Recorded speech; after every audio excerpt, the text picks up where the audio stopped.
ଶ୍ରମ କରୁନଥିଲେ। କାଳୁ ଯାହା ବି ହେଇଯାଉ ଆମେ ନୂଆ ବର୍ଷରେ ଯେମିତି ହେଲେ ଚୋରି କରିକି ଖାଇବା। ହଁ ରାନୀ, ମୁଁ ଜାଣିଛି ଯଦି ଆମେ ନୂଆ ବର୍ଷରେ ଚୋରି ନ କରିବା ତାହେଲେ ଆମର ପୁରା ବର୍ଷ ଖରାପ ଯିବ। କାଳୁ, ତମେ ଦେଖିକି ଆସ କୋଉ ପକ୍ଷୀ କଣ ବନଉଛନ୍ତି, ତାପରେ ଆମେ ଚୋରି କରିବା।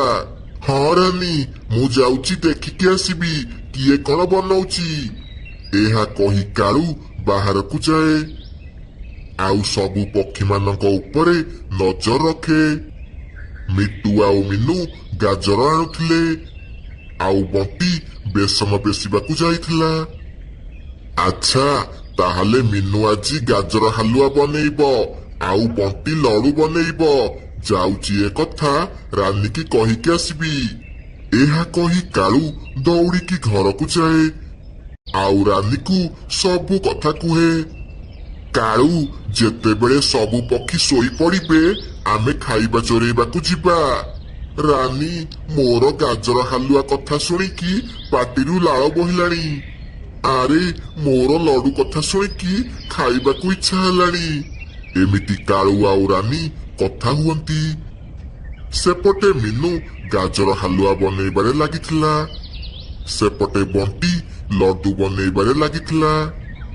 ଏମିତି ସନ୍ଧ୍ୟା ବେଳ ଭିତରେ ସେମାନେ ସବୁ ଖାଇବା ବନେଇ ଦିଅନ୍ତି।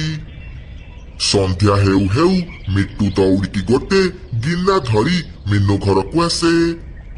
ମିନୁ, ମତେ ଗାଜର ହାଲୁଆ ଖାଇବାକୁ ବହୁତ ଇଚ୍ଛା ହେଲାଣି, ସେଥିପାଇଁ ମୁଁ ଦୌଡ଼ିକି ଆସିଛି। ହଉ ମିଟୁ ଭାଇ, ତମ ଗିନା ଦିଅ, ମୁଁ ତମକୁ ଗାଜର ହାଲୁଆ ଦଉଛି।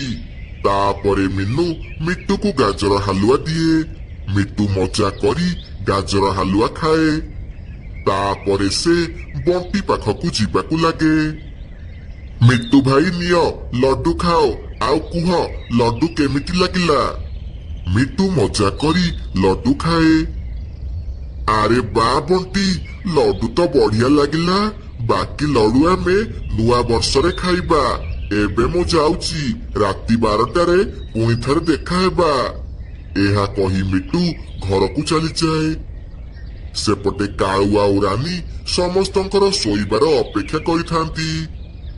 ଆରେ କାଳୁ, ଏମାନେ ଶୋଇବେ କେତେବେଳେ? ରାତି ତ ହେଇଗଲାଣି। ଆରେ, ତୁ କଣ ଜାଣିନୁ ଏମାନେ ରାତି 12ଟା ପରେ ଶୋଇବେ। ପ୍ରଥମେ ଏମାନେ ହୋ ହାଲ୍ଲା କରିବେ, ତାପରେ ଶୋଇବେ। ସବୁ ପକ୍ଷୀ ରାତି 12ଟା ହେବାର ଅପେକ୍ଷା କରିଥାନ୍ତି।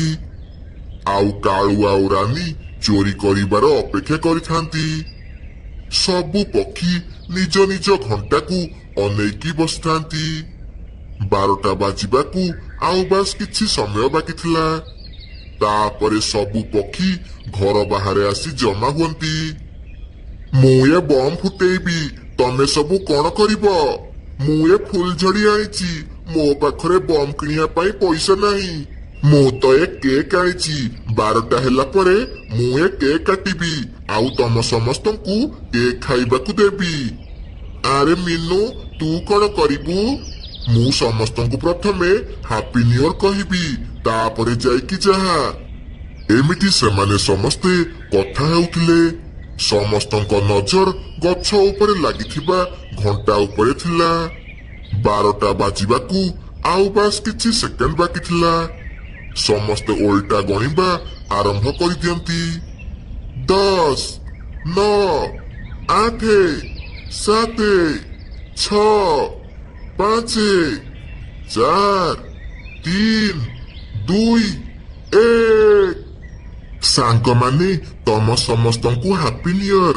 ମୁଁ ଭଗବାନଙ୍କ ପାଖରେ ଏହା ପ୍ରାର୍ଥନା କରୁଛି ଯେ ତମ ସମସ୍ତଙ୍କର ସବୁ ଇଚ୍ଛା ପୂରଣ ହେଉ।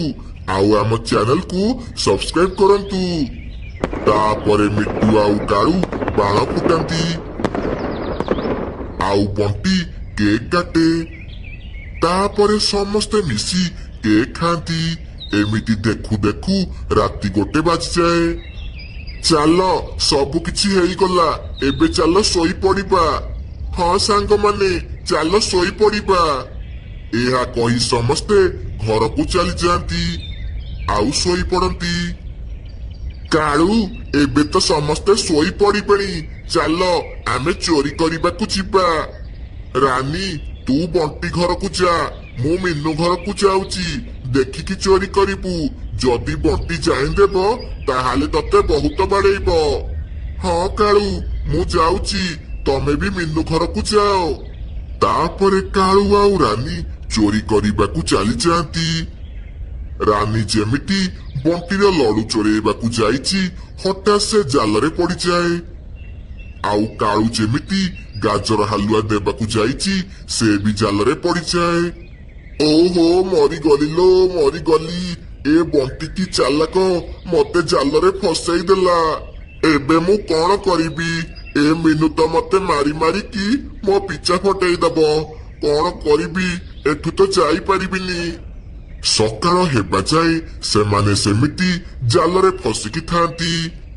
ମିନୁ ଯେମିତି ସକାଳୁ ଉଠେ, କାଳୁକୁ ଦେଖି ବହୁତ ହସେ। କାଳୁ ମୁଁ ଜାଣିଥିଲି ତୁ ଚୋରି ନ କରିକି ରହିପାରିବୁନି, ସେଥିପାଇଁ ମୁଁ ଜାଲ ପକେଇଥିଲି। ମିନୁ ମତେ ଏବେ ଜାଲରୁ ବାହାର କରିଦିଏ। ଜାଲରେ ଓହଳି ଓହଳି ମୋ ବେକ କାଟିଲାଣି। ତାପରେ ମିନୁ କାଳୁକୁ ଜାଲରୁ ବାହାର କରେ। ବଣ୍ଟି ବି ରାନୀକୁ ବାହାର କରିଦିଏ। ବଣ୍ଟି ଆଜି ମତେ ମାରିବୁନି, ନହେଲେ ମୁଁ ସେମିତି ବର୍ଷ ସାରା ମାଡ ଖାଉଥିବି। ନାଇଁ ରାନୀ, ତତେ କେହି ମାରିବେନି। ତୁ କିନ୍ତୁ ଏ ବର୍ଷ ଆଉ ଚୋରି କରିବୁନି, ନହେଲେ ଏମିତି ଜାଲରେ ପଡି ରହିବୁ। ନାଇଁ ବଣ୍ଟି, ମୁଁ ଆଉ ଚୋରି କରିବିନି। ଏହା କହି ରାନୀ ଘରକୁ ଚାଲିଯାଏ। ଆଉ କାଳୁ ବି ଘରକୁ ଚାଲିଯାଏ। ତାପରେ ବଣ୍ଟି ଆଉ ମିନୁ ଗାଜର ହାଲୁଆ ଆଉ ଲଡୁ ଧରିକି ଆସନ୍ତି। ଆଉ ସମସ୍ତେ ମିଶି ମଜା କରି ଖାଆନ୍ତି। ଏମିତି ସେମାନେ ନୂଆ ବର୍ଷ ପାଳନ କରନ୍ତି। ମିନୁ ଚଢେଇ ବହୁତ ଦୁଃଖୀ ରହୁଥିଲା, କାହିଁକି ନା ତାର କିଛି ବି ପିଲା ଛୁଆ ନଥିଲା। ସେ ଗୋଟିଏ ଦିନ ବାହାରେ ବୁଲୁଥିବା ବେଳେ ଗୋଟିଏ ଚିଲର ବସା ଦେଖେ। ଆରେ ବା, ଏ ଚିଲ କେତେ ସୁନ୍ଦର ଅଣ୍ଡା ଦେଇଛି। ସେ ଏବେ ବହୁତ ଖୁସି ଥିବ। ଆଉ ଯୋଉ ଦିନ ତା ଅଣ୍ଡାରୁ ପିଲା ବାହାରିବ, ସେଦିନ ସେ ଆହୁରି ବେଶୀ ଖୁସି ହେବ। କେଜାଣି ମୋ ଜୀବନରେ ଏମିତି ଖୁସି କେବେ ଆସିବ? ଏହା କହି ମିନୁ ଚଢେଇ ସେଠାରୁ ଚାଲିଯାଏ। ସେ ଘରକୁ ଯାଇ ସେ ଚିଲର ଅଣ୍ଡା କଥା ଭାବେ। ଏମିତି କିଛି ଦିନ ବିତିଯାଏ। ଏବେ ତ 15 ଦିନ ହେଇଗଲାଣି। ଏବେ ତ ସେ ଚିଲର ଅଣ୍ଡାରୁ ପିଲା ବାହାରି ଯାଇଥିବ। ଯାଉଛି ଦେଖିକି ଆସିବି, ସେ ପିଲା କେମିତି ଦେଖାଯାଉଛି। ଏହା କହି ସେ ଚିଲର ପିଲାକୁ ଦେଖିବାକୁ ଯାଏ। ସେ ସେଠାକୁ ଯାଇ ଦେଖେ ଚିଲର ମାକୁ ଗୋଟିଏ ବଡ ଶାଗୁଣା ମାରି ଦେଇଛି। ଆଉ ଏବେ ସେ ତା ପିଲାକୁ ମାରିବାକୁ ଯାଉଛି। ଆରେ ଏ ଦୁଷ୍ଟ ଶାଗୁଣା ତ ସେ ପିଲାର ମାକୁ ମାରିଦେଲା। ଏବେ ସେ ପିଲାକୁ ମାରିବାକୁ ଯାଉଛି। ନା, ମୁଁ ଏମିତି ହେବାକୁ ଦେବିନି। ମତେ ଯେମିତି ହେଲେ ସେ ପିଲାକୁ ବଞ୍ଚେଇବାକୁ ପଡିବ। ଏହା କହି ମିନୁ ସେ ଶାଗୁଣାକୁ ଟେକା ମାରିବାକୁ ଲାଗେ। ଏମିତି ଟେକା ମାରୁ ମାରୁ ଗୋଟେ ଟେକା ଯାଇ ଶାଗୁଣାର ଆଖିରେ ବାଜେ। ଆଉ ଶାଗୁଣାର ଆଖି ଫୁଟିଯାଏ। ସେତିକି ବେଳେ ମିନୁ ସେହି ଚିଲ ପିଲାକୁ ନେଇ ସେଠାରୁ ଚାଲିଯାଏ। କୁନି ଚିଲ, ଏଇଟା ମୋ ଘର। ଏଠିକି ସେ ଦୁଷ୍ଟ ଶାଗୁଣା କେବେ ବି ଆସିପାରିବନି। ମୋ ମାମା, ସେ ମୋ ମାମାକୁ ମାରିଦେଲା। ଚୁପ୍ ହେଇଯା ପୁଅ, ଆଜିଠୁ ତୁ ମୋ ପାଖରେ ରହିବୁ। ତୋର କିଛି ବି ଅସୁବିଧା ହେବନି। ଇଏ ନେ, ଏ ଫଳ ଖାଇଦେ। ମିନୁ ତାକୁ ପାଚିଲା ପିଜୁଳି ଖାଇବାକୁ ଦିଏ। ଚିଲ ପିଲା ବହୁତ ମଜା କରି ପିଜୁଳି ଖାଏ। ଇଏ ତ ବହୁତ ଭଲ ଲାଗୁଛି। ମତେ ଆଉ ଖାଇବାକୁ ମିଳିବ? ହଁ ପୁଅ, ତୋର ଯେତେ ଖାଇବାର ଇଚ୍ଛା ତୁ ସେତେ ଖାଇପାରିବୁ। ମୁଁ ତୋ ପାଇଁ ଆହୁରି ପିଜୁଳି ଆଣିବି। ଏହା କହି ସେ ଚିଲ ପିଲା ବହୁତ ସାରା ପିଜୁଳି ଖାଇଲା। ଆଉ ମିନୁ କୋଳରେ ଶୋଇପଡିଲା। ଏହା ଦେଖି ମିନୁ ବହୁତ ଖୁସି ହେଲା। ତା ପରଦିନ ମିନୁ ତାକୁ ପିଠିରେ ବସେଇ ବୁଲେଇବାକୁ ନେଲା। ପୁଅ ଗୁଡୁ, ଦେଖିବୁ ତୁ ବି ଗୋଟେ ଦିନ ମୋଠୁ ବେଶୀ ଉପରେ ଉଡିବୁ। ମା ତମେ ଗୁଡୁ କାହାକୁ ଡାକୁଛ? ଆମେ ତ ଏଠି 2 ଜଣ ଅଛେ, ତାହେଲେ ତମେ କାହାକୁ କହୁଛ? ଆରେ ପୁଅ, ଏଇଟା ହେଉଛି ତୋ ନାଁ ଗୁଡୁ। ତତେ ତୋ ନାଁ କେମିତି ଲାଗିଲା? ମା ମତେ ବହୁତ ଭଲ ଲାଗିଲା। ଏମିତି ମିନୁ ଗୁଡୁକୁ ସବୁଦିନ ବୁଲେଇବାକୁ ନିଏ, ଆଉ ତାକୁ ଭଲ ଭଲ ଖାଇବାକୁ ଦିଏ। ଏମିତି ଧୀରେ ଧୀରେ ଗୁଡୁ ବଡ ହେବାକୁ ଲାଗେ, ଆଉ ଉଡିବା ବି ଶିଖିଯାଏ। ଗୁଡୁକୁ ବଡ ହେବାର ଦେଖି ଜଙ୍ଗଲର କିଛି ପକ୍ଷୀ ମିନୁକୁ ଡାକି କୁହନ୍ତି, ମିନୁ, ଗୁଡୁ ଏବେ ବଡ ହେଲାଣି, ଭଲ ହେବ ତାକୁ ନେଇ ତା ଜାତିର ପକ୍ଷୀମାନଙ୍କ ପାଖରେ ଛାଡିଦିଏ। ହଁ ମିନୁ ଭଉଣୀ, ସେ ଛୋଟ ଥିଲା ବୋଲି ଆମେ ଚୁପ୍ ଥିଲୁ, ଏବେ ସେ ବଡ ହେଲାଣି, ତାକୁ ନେଇ ଚିଲ ରହୁଥିବା ଜଙ୍ଗଲରେ ଛାଡିଦିଅ। ଯଦି ସେ ଏବେ ଆମ ପାଖରେ ରହିବ ତାହେଲେ ସେ ଆମର କ୍ଷତି କରିପାରେ। ହଁ, ମତେ ତ ଚିଲମାନଙ୍କୁ ଦେଖିଲେ ବହୁତ ଡର ଲାଗେ। ସେ ଚିଲକୁ ଆମ ଜଙ୍ଗଲରୁ ବାହାର କର। ଏହା ଶୁଣି ମିନୁ ଚଢେଇ ସିଧା ଘରକୁ ଚାଲିଯାଏ। ପୁଅ, ମୁଁ ତତେ ବହୁତ ଭଲ ଶିକ୍ଷା ଦେଇଛି, ଆଉ ବହୁତ ଭଲ ପାଇବା ଦେଇଛି। ତୁ କଣ କେବେ ଏ ଜଙ୍ଗଲର ପକ୍ଷୀମାନଙ୍କୁ ମାରିବାକୁ ଚେଷ୍ଟା କରିବୁ? ମା, ମୁଁ କାହିଁକି କାହାକୁ ମାରିବି? ସେମାନେ ମତେ ଓଲଟା ମାରିଦେବେ। ଏହା ଶୁଣି ମିନୁ ଚଢେଇ ବହୁତ ଖୁସି ହୁଏ, ଆଉ ତା ପରଦିନ ଗୁଡୁକୁ ନେଇ ସବୁ ପକ୍ଷୀମାନଙ୍କ ପାଖକୁ ଯାଏ। ଆରେ, ଇଏ କେତେ ବଡ ହେଇଗଲାଣି, ୟାକୁ ଦେଖିକି ମତେ ବହୁତ ଡର ଲାଗୁଛି। ମିନୁ, ୟାକୁ ଏଠୁ ନେଇକି ଯା। ମିଟୁ ଭାଇ, ତମେ ଡର ନାହିଁ, ୟାକୁ ମୁଁ ବହୁତ ଭଲ ଶିକ୍ଷା ଦେଇଛି।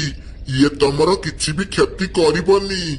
ମିନୁ, ତୁ ଯାହା ବି କହ, ୟାକୁ ଦେଖିକି ଆମକୁ ବହୁତ ଡର ଲାଗୁଛି। ଗୁଡୁ, ଇଏ ହେଉଛି ରାନୀ ଆଣ୍ଟି, ଯା ତାଙ୍କ ସହ କଥା ହେବୁ। ତାପରେ ଗୁଡୁ ଯାଇ ରାନୀ ସହ କଥା ହୁଏ। ଏମିତି ସେ ସମସ୍ତଙ୍କ ସହ କଥା ହୁଏ, ଆଉ ସେମାନଙ୍କୁ ତାଙ୍କ ନାଁ ପଚାରେ। ସାଙ୍ଗମାନେ, ମୋ ଉପରେ ଦୟା କର, ଗୁଡୁକୁ ମୋଠୁ ଅଲଗା କର ନାହିଁ। ଇଏ ତମର କିଛି ବି କରିବନି, ୟାକୁ ମୁଁ ନିଜ ପୁଅ ଭଳି ପାଳିଛି। ଠିକ ଅଛି ମିନୁ ଚଢେଇ, ଗୁଡୁ ଆମ ଜଙ୍ଗଲରେ ରହିପାରିବ। ଏହା ଶୁଣି ମିନୁ ଚଢେଇ ବହୁତ ଖୁସି ହୁଏ, ଆଉ ଗୁଡୁ ସହ ରହିବାକୁ ଲାଗେ। ଏମିତି କିଛି ଦିନ ବିତିଯାଏ। ଗୋଟିଏ ଦିନ ଗୁଡୁ ନଦୀ କୂଳେ ବସିଥିଲା। ସେ ଦେଖିଲା ଗୋଟିଏ ଚିଲ ଗୋଟିଏ ଚଢେଇକୁ ମାରି ମଜା କରି ଖାଉଛି। ଆରେ ବା, ଏ ଚଢେଇ ମାଂସ କେତେ ମିଠା ଲାଗୁଛି। ମୋ ପେଟ ପୁରା ଭରିଗଲା, ଯାଉଛି ଆରାମସେ କୋଉ ଗଛ ଉପରେ ଶୋଇ ପଡିବି। ଏହା ଦେଖି ଗୁଡୁ ମନେ ମନେ ଭାବିଲା, ଆରେ, ଇଏ ତ ପୁରା ମୋ ଭଳିଆ ଦେଖାଯାଉଛି। କଣ ସତରେ ଚଢେଇ ମାଂସ ଏତେ ସ୍ୱାଦିଷ୍ଟ? ମୁଁ ଯେମିତି ହେଲେ ଚଢେଇ ମାଂସ ଖାଇବି। ଏହା କହି ଗୁଡୁ ଘରକୁ ଚାଲିଗଲା। ସେ ମିନୁ ଚଢେଇ ଆଣିଥିବା ଫଳକୁ ଖାଇଲା ନାହିଁ, ତାର ଖାଲି ଚଢେଇ ମାଂସ ଖାଇବାକୁ ଇଚ୍ଛା ହେଲା। ସେ ଗୋଟିଏ ଦିନ ରାତିରେ ମିନୁ ଚଢେଇକୁ ଦେଖି ଭାବିଲା, ରାତିରେ ଯେତେବେଳେ ଏ ଚଢେଇ ଶୋଇପଡିବ, ୟାକୁ ମୁଁ ମାରିକି ଖାଇଦେବି। ତାପରେ ଗୁଡୁ ଶୋଇବାର ନାଟକ କରେ। ଯେତେବେଳେ ମିନୁ ଚଢେଇ ଶୋଇପଡେ, ଗୁଡୁ ଗୋଟେ ଛୁରୀ ଧରିକି ଆସେ, ଆଉ ସେ ଯେମିତି ମିନୁ ଚଢେଇକୁ ମାରିବାକୁ ଯାଏ, ତା ହାତ ଜୋରେ ଜୋରେ ଥରିବାକୁ ଲାଗେ। ନା, ମୁଁ ଏମିତି କରିପାରିବିନି। ଯିଏ ମୋ ଜୀବନ ବଞ୍ଚେଇଲା, ଆଉ ନିଜ ପୁଅ ଭଳି ପାଇଲା, ଆଉ ମତେ ସବୁବେଳେ ମାର ଭଲ ପାଇବା ଦେଲା, ମୁଁ ତାକୁ କେମିତି ଖାଇପାରିବି? ଛି, ନିଜକୁ ମତେ ଘୃଣା ଲାଗୁଛି। ଏହା କହି ଗୁଡୁ ଆଖି ବନ୍ଦ କରି ଶୋଇପଡେ। ସକାଳ ହୁଏ। ଗୁଡୁ, ମୋ ସହ ଚାଲେ, ମୁଁ ତତେ କିଛି ଦେଖେଇବାକୁ ଚାହୁଁଛି। ଗୁଡୁ ଚୁପଚାପ ମିନୁ ସହ ଯିବାକୁ ଲାଗେ। ମିନୁ ତାକୁ ଗୋଟିଏ ସୁନସାନ ଜାଗାକୁ ନେଇକି ଯାଏ। ମା, ଏଇଟା କୋଉ ଜାଗା? ଆମେ ଏଠାକୁ କଣ ପାଇଁ ଆସିଛେ? ଗୁଡୁ, ଏଇଟା ହେଉଛି ଚିଲମାନଙ୍କର ଜଙ୍ଗଲ। ଆଜିଠୁ ତୁ ଏଇଠି ରହିବୁ। ଏହା ଶୁଣି ଗୁଡୁ କାନ୍ଦିବାକୁ ଲାଗେ। କଣ ପାଇଁ ମା? ମୁଁ ଏଠି କାହିଁକି ରହିବି? ମୁଁ ତମ ସହ ରହିବି। ମତେ ତମ ସହ ନେଇଯାଅ ଆଉ ତମ ପାଖରେ ରଖ। ଗୁଡୁ କାଲି ରାତିରେ ସିନା ତୋ ହାତ ଥରିଲା ମତେ ମାରିବାକୁ, କିନ୍ତୁ ଆଉ କୋଉ ଦିନ ତୁ ଆଉ କୋଉ ପକ୍ଷୀକୁ ଖାଇଦବୁ। ମା ମତେ କ୍ଷମା କରିଦିଅ, ମୁଁ ଆଉ ଏମିତି ଭୁଲ କେବେ ବି କରିବିନି। ମତେ ତମ ସହ ନେଇଯାଅ। ନାଇଁ ପୁଅ, ତୋର ଏଥିରେ କିଛି ବି ଭୁଲ ନାହିଁ। ତୁ ଚିଲ ପ୍ରଜାତିର, ତତେ ମାଂସ ଖାଇବାକୁ ଇଚ୍ଛା ହେବ। ଆମେ ହେଉଛୁ ଛୋଟ ପକ୍ଷୀ, ତୁ ଆମ ପାଖରେ ରହିପାରିବୁନି। ତୁ ଆଜିଠୁ ଏଇଠି ରହ, ମୁଁ ତତେ ବେଳେ ବେଳେ ଦେଖା କରିବାକୁ ଆସିବି ହେଲା। ଏହା କହି ମିନୁ କାନ୍ଦିବାକୁ ଲାଗେ, ଆଉ ଗୁଡୁ ବି କାନ୍ଦିବାକୁ ଲାଗେ। ତାପରେ ମିନୁ ଗୁଡୁକୁ ଛାଡି ଘରକୁ ଚାଲି ଆସେ।